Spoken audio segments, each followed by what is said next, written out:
Psaume 14. Au maître de chant, de David. L'insensé dit dans son cœur, il n'y a point de Dieu.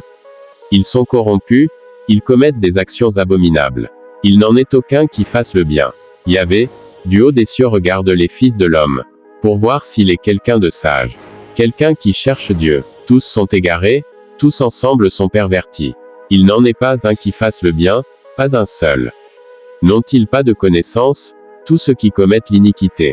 Ils dévorent mon peuple, comme ils mangent du pain. Ils n'invoquent point Yahvé. Ils trembleront tout à coup d'épouvante. Car Dieu est au milieu de la race juste. Vous voulez confondre les projets du malheureux. Mais Yahvé est son refuge. Oh, puisse venir de Sion la délivrance d'Israël. Quand Yahvé ramènera les captifs de son peuple. Jacob sera dans la joie, Israël dans l'allégresse.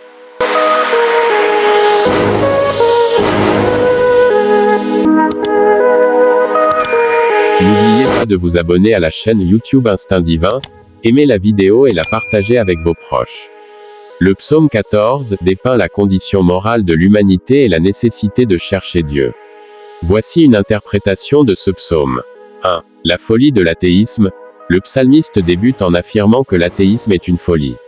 Il décrit ceux qui disent dans leur cœur qu'il n'y a pas de Dieu comme des insensés, car ils ignorent la réalité de l'existence divine et rejettent toute notion de transcendance. 2. La dépravation humaine. Le psaume décrit ensuite la corruption et la méchanceté généralisées parmi les hommes. Il affirme que tous se sont détournés du chemin de Dieu, devenant corrompus et dépourvus de bienveillance. 3. La crainte de Dieu. Le psalmiste souligne la nécessité de chercher Dieu et de le craindre. Il décrit ceux qui cherchent le Seigneur comme des justes, contrastant avec ceux qui se tournent vers le mal et qui se comportent de manière perverse. 4. L'attente du secours divin. Malgré la dépravation humaine, le psalmiste exprime sa confiance en Dieu comme un refuge pour les opprimés. Il implore Dieu d'intervenir pour secourir son peuple et de ramener la justice sur la terre. 5. La louange anticipée. Le psaume se termine par une anticipation de la délivrance et de la restauration qui viendront lorsque Dieu interviendra pour sauver son peuple. Le psalmiste exprime sa gratitude envers Dieu et sa confiance en sa promesse de protection et de salut.